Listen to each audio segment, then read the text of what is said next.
તો તૈયારી તે શરૂઆત કરી ક્લાસમાં, તો ત્યારે તને કેટલું આવડતું હતું, ખરેખર ક્લાસમાં આવવાથી શું ફાયદો થયો છે, આપણા ક્લાસમાં કેવું ભણાવાય છે એ પણ વિદ્યાર્થીઓને મારે જણાવવું છે.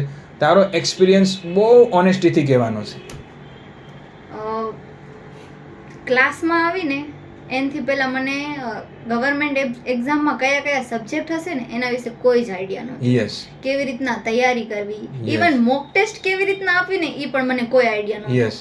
પછી અહીંયા આવી, યસ, એ એમ જ તૈયારી કર્યા વગર. યસ. અને પછી અહીંયા આવી તો ક્લાસમાં સબ્જેક્ટ ભણાવવા લાગ્યા, ધીરે ધીરે મને આઈડિયા આવ્યો, તમારી સાથે વાત કરી કે આટલા આટલા સબ્જેક્ટ હોય છે, આવી આવી બધી પેટર્ન હોય છે, આવું કરવાનું હોય છે, તો એના પરથી મને આઈડિયા આવ્યો.